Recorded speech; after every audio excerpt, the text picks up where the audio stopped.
distraksi digital. Sebelumnya, izinkan kami untuk mengenalkan anggota kelompok kami, yaitu Ataya Dava, Quincy Salsabila, Aska Askia, Muhammad Hanif, dan juga Karin Putri. Ada pula daftar isi dari presentasi kami kali ini adalah pendahuluan, latar belakang teori, identifikasi masalah terkini, analisis dan diskusi, kesimpulan, dan yang terakhir adalah daftar pustaka. Nah, yang akan pertama kita bahas yaitu adalah pendahuluan yang memuat definisi dari digital distraction itu sendiri. Nah, jadi digital distraction diartikan sebagai gangguan atau hilangnya fokus yang terjadi ketika seseorang ini tuh tergoda untuk mengalihkan perhatian dari tugas utama karena kehadiran teknologi digital seperti smartphone dan media sosial lainnya. Hal ini berkaitan dengan ketidakmampuan mereka untuk mengatur perhatian karena dorongan impulsif yang berasal dari notifikasi atau rangsangan lainnya, sehingga mengganggu proses kognitif yang diperlukan untuk konsentrasi yang lebih mendalam. Hal ini dikemukakan oleh Rosen et al. Pada tahun 2013. Kemudian selanjutnya kita akan membahas mengenai urgensi dari digital distraction itu sendiri, yang dimana di masyarakat modern sekarang itu mulai marak dibahas karena penggunaan dari media sosial sendiri yang berlebihan dapat merusak perhatian, produktivitas, akademik, profesional, dan interaksi sosial.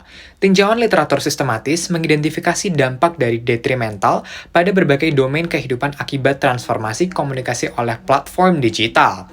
Hal ini menjadi isu krusial di era hiperkonektivitas di mana akses informasi ini tuh lebih mudah justru memicu gangguan konstan. Nah, kemudian kita akan membahas mengenai apa sih kaitannya psikologi kognitif dengan digital distraction itu sendiri. Yang pertama, pasti mengurangi kapasitas kognitif yang tersedia meskipun tanpa interaksi sadar dengan perangkat, seperti kehadiran smartphone sendiri yang menyebabkan brain drain. Eksperimen menunjukkan bahwa smartphone mengokupasi sumber daya perhatian terbatas, menurunkan performa kognitif terutama pada individu dengan ketergantungan tinggi. Ini menunjukkan relevansi karena mengganggu kontrol kognitif dan orientasi perhatian sadar. Selanjutnya kita akan membahas terkait latar belakang teori. Teori kognitif menegaskan bahwa digital distraction menambah beban eksternal dan mengurangi kapasitas kognitif yang tersedia. Kognisi manusia yang terlibat dalam masa digital distraction ini antara lain, yang pertama ada perhatian atau attention, lalu yang kedua ada memori kerja atau work memory. Yang pertama ada perhatian. Dalam psikologi kognitif, perhatian terbagi menjadi beberapa jenis. Misalnya perhatian selektif atau perhatian yang memilih rangsangan secara relevan, dan perhatian otomatis atau perhatian secara tak sadar. Nah, digital distraction ini memicu kedua perhatian tersebut. Misalnya notifikasi ponsel berbunyi akan menjadi stimulus bottom up yang kuat. Suara notifikasi tersebut dapat memicu sistem perhatian involunteer atau otomatis bahkan saat kita berusaha fokus pada tugas lain. Demikian pula walau handphone kita atau ponsel kita tak ada bunyinya tetapi hadir di dekat kita, kehadiran ponsel tersebut dapat menarik perhatian kita secara otomatis karena ponsel dianggap relevan dengan kebutuhan kita. Dengan kata lain, ponsel menjadi stimulus berperingkat tinggi yang sulit diabaikan. Dampaknya, perhatian kita bakal tercurah ke rangsangan tersebut sehingga menurunkan perhatian terfokus kita pada tugas kita. Nah, tak hanya perhatian, memori kerja pun juga terlibat. Memori kerja memiliki fungsi untuk menahan dan memanipulasi informasi dalam jangka pendek dengan kapasitas terbatas. Gimana memori kerja bisa terganggu juga ya? Misalnya saat kita lagi baca email sambil scroll media sosial atau bahasa kerennya mungkin multitasking ya. Itu terbukti secara signifikan mengganggu atensi dan memori kerja kita atau si pengguna. Nah, aktivitas ini memaksa otak kita berganti-ganti fokus antar tugas. Pergantian tugas yang cepat inilah akan menimbulkan switch cost kognitif dan menyebabkan pemrosesan informasi kita menjadi lebih dangkal. Dan bila penukaran fokus berlangsung terus-menerus, beban total tugas dapat melebihi kapasitas memori kerja sehingga terjadilah kelebihan beban kognitif atau cognitive overload atau ya mirip-mirip burnout, dan risiko terjadinya kesalahan dalam hal yang kita lakukan akan meningkat. Temuan literatur yang berjudul The Impact of Digital Media Multitasking on Attention Span and Memory tahun 2025 menguatkan penjelasan saya sebelumnya bahwa multitasking memang memecah perhatian dan menurunkan kinerja memori kerja sehingga menurunkan efektivitas belajar dan juga konsentrasi kita. Nah, fenomena digital distraction ini selaras dengan teori beban kognitif atau cognitive load theory oleh Swellerton 1988. Menurut teori tersebut, memori kerja memiliki kapasitas terbatas untuk memproses informasi baru.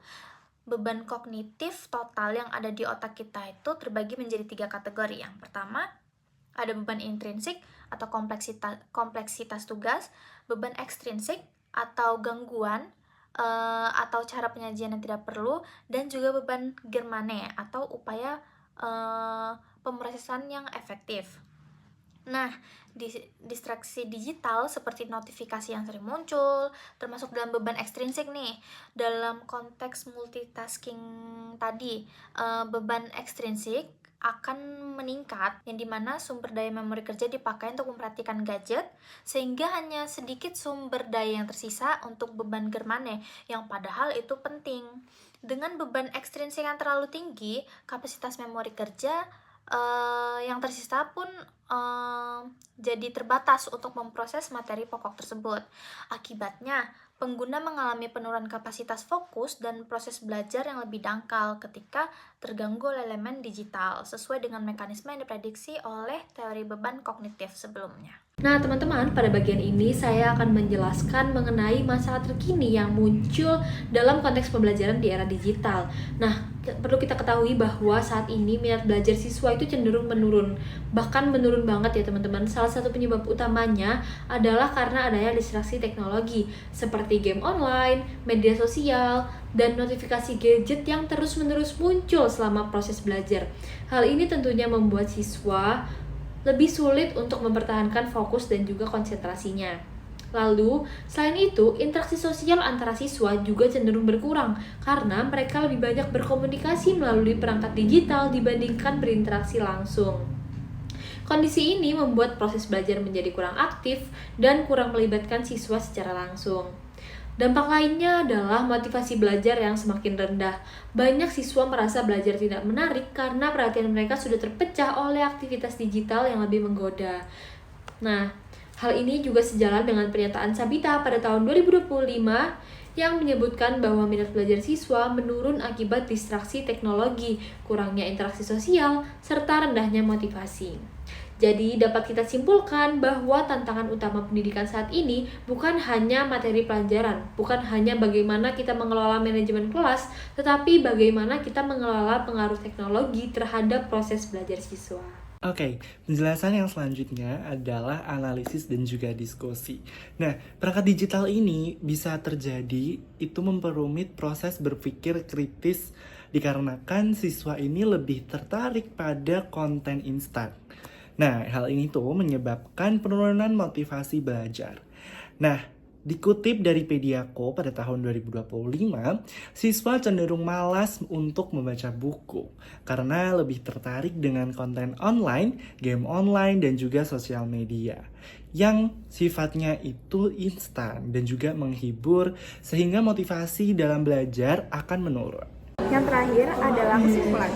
Distraksi digital menjadi tantangan utama dalam pendidikan modern karena penggunaan teknologi seperti ponsel pintar, media sosial, dan game online terbukti mengganggu fokus, motivasi, serta proses kognitif siswa.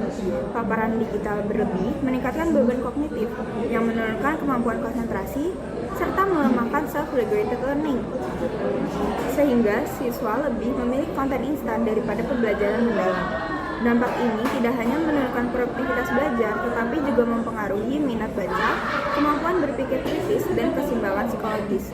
Oleh karena itu, diperlukan strategi pengelolaan teknologi dan intervensi pendidikan yang tepat agar siswa mampu memanfaatkan digital secara positif tanpa mengorbankan kualitas belajar. Selanjutnya adalah daftar pustaka yang kami gunakan. Atas perhatiannya, kami ucapkan terima kasih.